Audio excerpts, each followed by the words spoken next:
On se trouve au tout nouveau centre aquatique du PEPS de l'Université Laval, un endroit qui risque fortement d'être achalandé au début du mois d'octobre puisque la ville a été sélectionnée afin de présenter la 13e Coupe du monde de nage synchronisée de la FINA. Maximum Sport.tv assisté au lancement officiel de l'événement. La communauté sportive de Québec a de quoi être fière. Les nouvelles installations du PEPS accueilleront pendant 4 jours l'élite mondiale de la nage synchronisée. Une visibilité immense pour la ville qui peut se targuer d'offrir aux athlètes des infrastructures de qualité. On parle de Coupe du monde. Ça pourrait également s'appeler Championnat du monde parce que c'est le plus gros événement après les Olympiques dans ce sport-là. On parle de 250 membres d'équipe nationale. À l'intérieur de ces 250, c'est 100 athlètes de haut niveau. Elles proviennent de 17 pays. Donc vraiment, on est partout sur la Terre là, avec ces 17 pays-là. Couverture télévisuelle également dans une centaine de pays. 50 heures de télédiffusion au minimum. On parle d'un événement qui va rapporter à Québec au bas mot, 4 millions de retombées économiques pour la région. La 13e Coupe du monde de nage synchronisée, ça représente quoi pour la Ville de Québec? Un privilège. C'est un privilège parce qu'habituellement, c'est nous qui se déplaçons pour aller voir l'élite mondiale. Et là, c'est dans notre cours, c'est chez nous, dans un site exceptionnel. On n'a rien à envier à personne à travers le monde. C'est vraiment génial comme installation. Les infrastructures ici sont absolument extraordinaires. J'avais hâte. Moi, je suis passée rapidement cet été, puis il n'y avait pas d'eau dans la piscine. C'est pas pareil, hein, de voir un trou vide.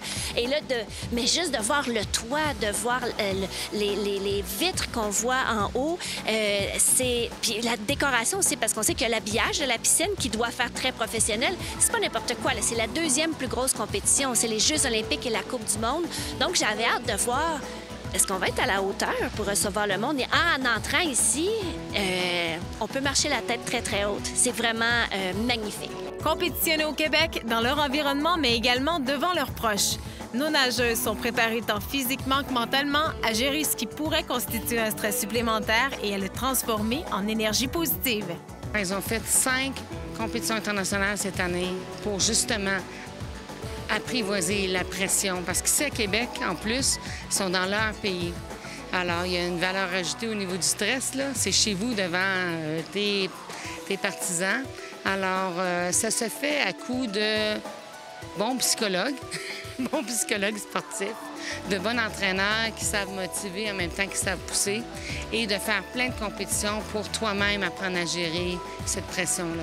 Et je pense qu'on est super excités, en fait, d'avoir tous nos amis, nos familles qui viennent nous voir ici à Québec. Mais côté nervosité, je pense pas vraiment. Honnêtement, on a juste vraiment hâte de pouvoir compétitionner puis de montrer à tout le monde ce qu'on est capable de faire.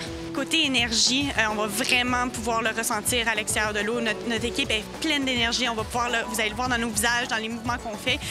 Puis je pense que c'est ça qui va nous distinguer de toutes les autres équipes. Sylvie Fréchette, présidente d'honneur de l'événement et ex-olympienne, s'est montrée impressionnée par l'évolution de la nage synchronisée au Québec. Elle aura été à même de le constater lors d'une brillante carrière. L'engouement des Québécois pour le sport n'est pas étranger au succès que remportent nos nageuses à l'international, ce qui passe également par ce type d'événement. Les filles d'aujourd'hui font les mêmes mouvements, mais 1000 fois plus haut, 1000 fois plus fort, 1000 fois plus d'endurance, 1000 fois plus puissantes. Et justement, je me suis arrêtée à me dire, mais comment elles ont pu s'en rendre là? Et ça, je pense que c'est grâce à l'ouverture qu'on a maintenant ici de supporter nos athlètes. J'ai plus besoin de vous convaincre que la nage synchronisée est un sport. Maintenant, on le reconnaît. J'espère que c'est une belle vitrine de promotion pour ce beau sport. Et je souhaite que la population vienne, pas juste les passionnés du sport, mais aussi la population en général. Puis qui sait, est-ce que les prochaines filles qui vont venir voir la Coupe du monde vont être... Peut-être qu'ils vont venir faire de la nage synchronisée. Qui sait, peut-être seront dans une Coupe du monde dans l'avenir.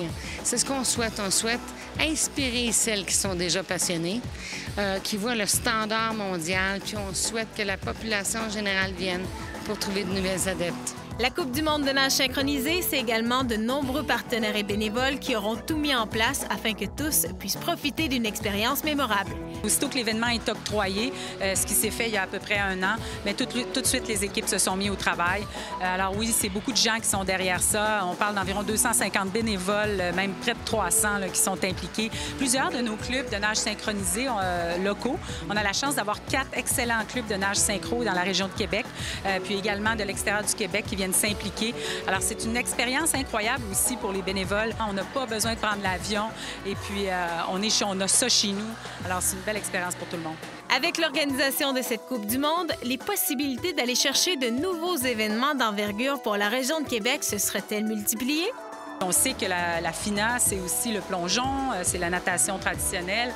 Donc, il y a beaucoup de disciplines qui pourront éventuellement, suite au succès, on l'espère, de la nage synchro cette semaine, décider de venir tenir de nouvelles compétitions FINA à Québec. On compte bien s'assurer que les gens de la FINA, les grands représentants qui sont ici, les importants représentants, on espère qu'ils vont partir d'ici en se disant « Wow, c'était la meilleure Coupe du monde en nage synchronisé, puis on a juste hâte de revenir. » Le sport, c'est l'école de la vie. Sylvie Fréchette aura su bien résumer l'impact que peut avoir l'entraînement sur nos jeunes.